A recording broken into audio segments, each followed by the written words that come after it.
Shalom, berakar dalam firman hari ini, hari yang ke-56, kita akan membaca bersama-sama dari kitab Ulangan, pasal 16 sampai 18. Mari kita berdoa. Terima kasih Tuhan buat kemurahan Tuhan bagi kami, bagaimana Tuhan selalu berbicara kepada kami, untuk kami mendapatkan pengertian-pengertian rohani, untuk melakukan apa yang berkenan kepada Tuhan. Dan kami percaya, pada hari ini juga kami diberkati oleh Engkau. Dalam nama Tuhan Yesus kami berdoa. Amin. Pasal 16.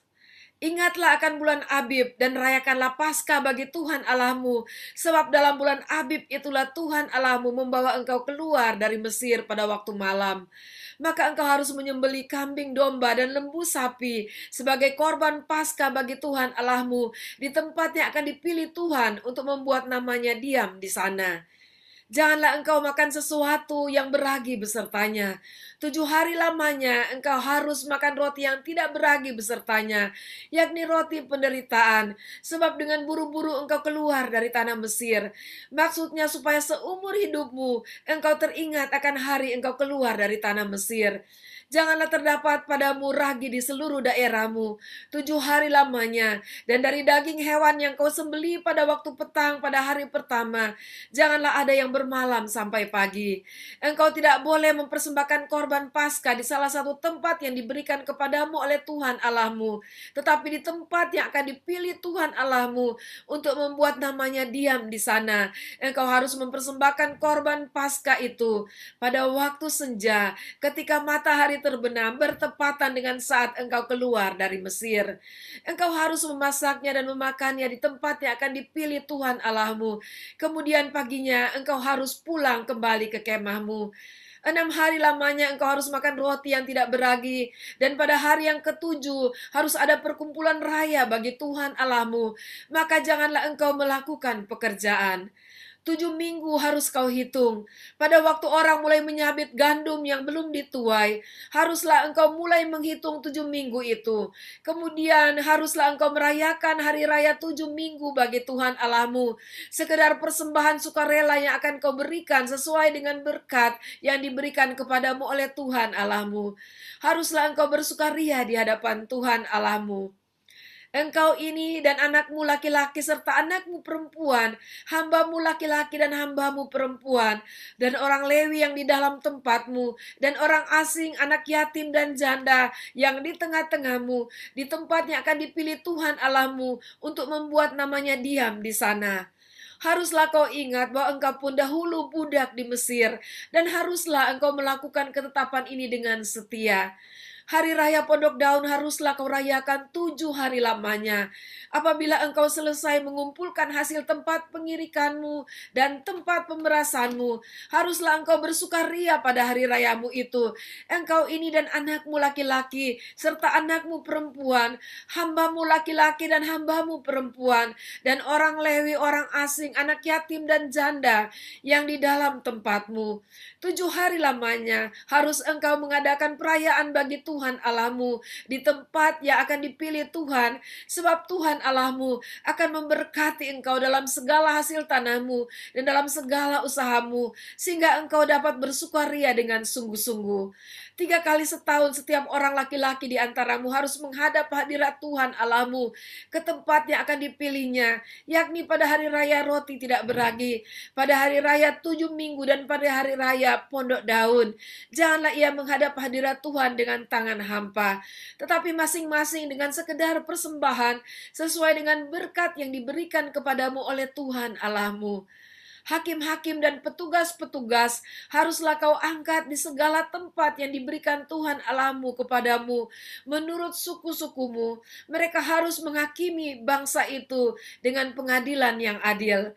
Janganlah memutarbalikan keadilan, janganlah memandang bulu, dan janganlah menerima suap, sebab suap membuat buta mata orang-orang bijaksana dan memutarbalikan perkataan orang-orang yang benar. Semata-mata keadilan itulah yang harus kau kejar, supaya engkau hidup dan memiliki negeri yang diberikan kepadamu oleh Tuhan Allahmu. Janganlah engkau menanam sesuatu pohon sebagai tiang berhala di samping mezbah Tuhan Allahmu, mezbah yang akan kau buat bagimu. Janganlah juga kau dirikan bagimu tugu berhala yang dibenci oleh Tuhan Allahmu. Pasal 17. Janganlah engkau mempersembahkan bagi Tuhan Allahmu lembu atau domba yang ada cacatnya atau sesuatu yang buruk, sebab yang demikian adalah kekejian bagi Tuhan Allahmu.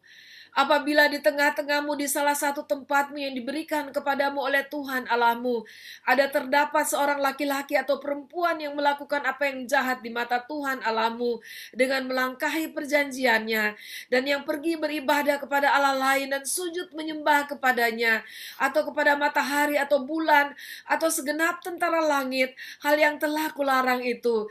Dan apabila hal itu diberitahukan atau terdengar kepadamu, maka engkau harus memeriksanya baik-baik. Jikalau ternyata benar dan sudah pasti bahwa kekejian itu dilakukan di antara orang Israel, maka engkau harus membawa laki-laki atau perempuan yang telah melakukan perbuatan jahat itu keluar ke pintu gerbang. Kemudian laki-laki atau perempuan itu harus kau lempari dengan batu sampai mati. Atas keterangan 2 atau 3 orang saksi, haruslah mati dibunuh orang yang dihukum mati. Atas keterangan 1 orang saksi saja, janganlah ia dihukum mati.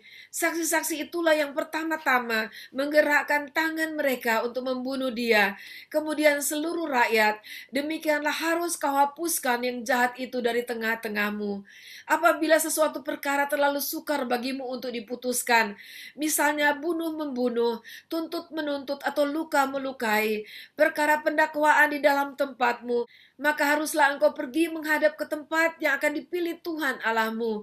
Haruslah engkau pergi kepada imam-imam orang Lewi dan kepada hakim yang ada pada waktu itu dan meminta putusan. Mereka akan memberitahukan kepadamu keputusan hakim. Dan engkau harus berbuat menurut keputusan yang diberitahukan mereka kepadamu dari tempat yang akan dipilih Tuhan. Engkau harus melakukan dengan setia segala yang ditunjukkan mereka kepadamu. Menurut petunjuk yang diberikan mereka kepadamu, dan menurut keputusan yang dikatakan mereka kepadamu, haruslah engkau berbuat. Janganlah engkau menyimpang ke kanan atau ke kiri dari keputusan yang diberitahukan mereka kepadamu. Orang yang berlaku terlalu berani dengan tidak mendengarkan perkataan imam yang berdiri di sana sebagai pelayan Tuhan Allahmu, atau perkataan hakim, maka orang itu harus mati. Demikianlah harus kau hapuskan yang jahat itu dari antara orang Israel. Maka seluruh bangsa itu akan mendengar dan menjadi takut dan tidak lagi berlaku terlalu berani. Apabila engkau telah masuk ke negeri yang diberikan kepadamu oleh Tuhan Allahmu dan telah mendudukinya dan diam di sana, kemudian engkau berkata, aku mau mengangkat raja atasku seperti segala bangsa di sekelilingku, maka hanyalah raja yang dipilih Tuhan Allahmu yang harus kau angkat atasmu. Dari tengah-tengah saudara-saudaramu haruslah engkau mengangkat seorang raja atasmu. Seorang asing yang bukan saudaramu tidaklah boleh kau angkat atasmu. Hanya janganlah ia memelihara banyak kuda, dan janganlah ia mengembalikan bangsa ini ke Mesir untuk mendapat banyak kuda, sebab Tuhan telah berfirman kepadamu, janganlah sekali-kali kamu kembali melalui jalan ini lagi. Juga janganlah ia mempunyai banyak istri, supaya hatinya jangan menyimpang. Emas dan perak pun janganlah ia kumpulkan terlalu banyak. Apabila ia duduk di atas tahta kerajaan, maka haruslah ia menyuruh menulis baginya salinan hukum ini menurut kitab yang ada pada imam-imam orang Lewi.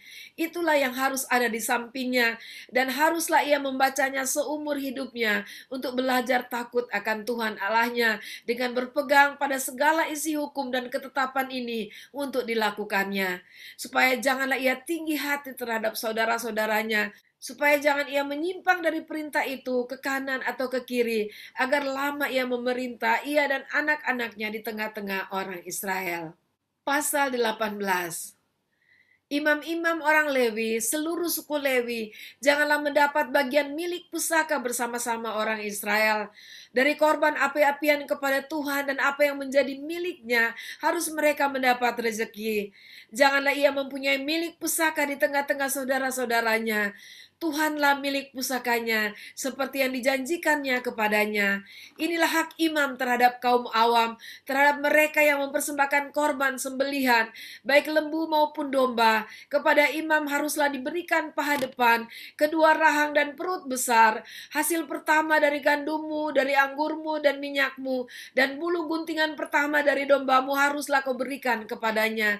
Sebab dialah yang dipilih oleh Tuhan Allahmu dari segala sukumu, supaya ia senantiasa melayani Tuhan dan menyelenggarakan kebaktian demi namanya, ia dan anak-anaknya.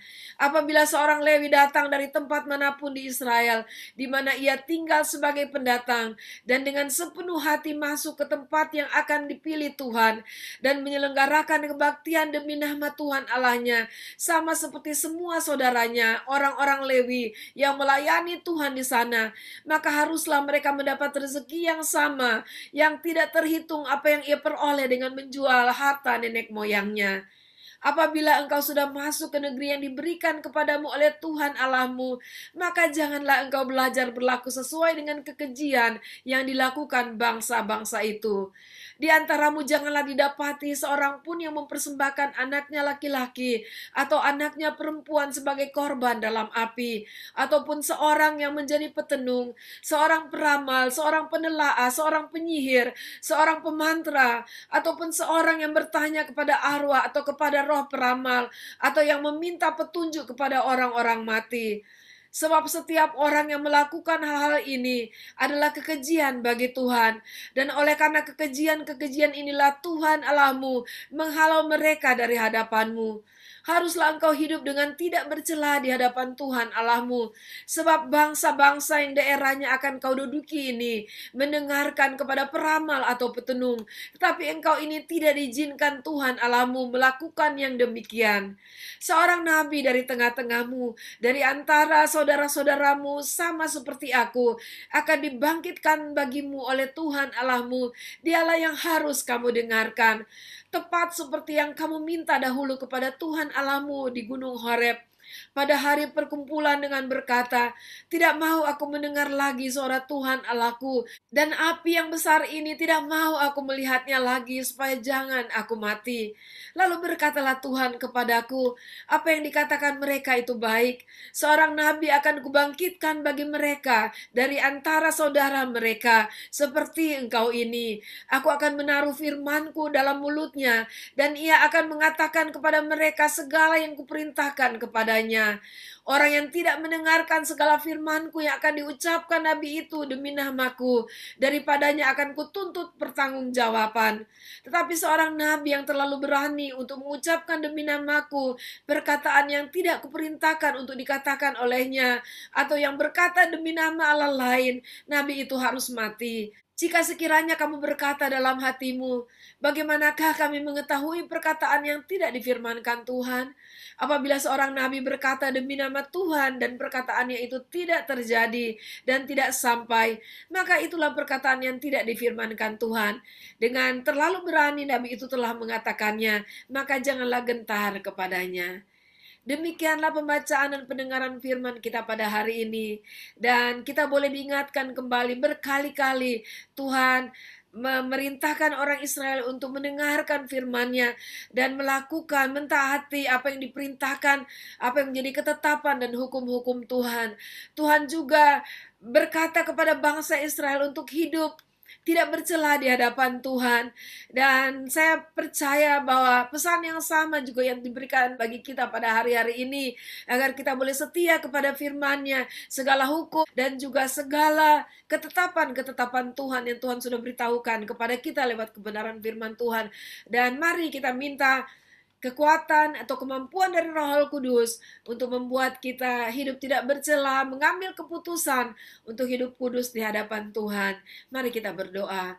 Terima kasih Tuhan, kami percaya bahwa apa yang kami dengarkan firman Tuhan pada hari ini, oleh Roh Kudus-Mu Tuhan akan memberikan kami kemampuan agar kami terus mengambil keputusan yang benar dan kami terus belajar untuk melakukannya. Dan kami percaya dari waktu ke waktu Tuhan akan menolong kami untuk kami terus bertumbuh dalam keputusan yang benar dan dalam apa yang dapat kami lakukan di hadapan Engkau. Terima kasih Bapa. Dalam nama Tuhan Yesus kami berdoa. Amin. Puji Tuhan, sampai jumpa besok. Tuhan Yesus memberkati.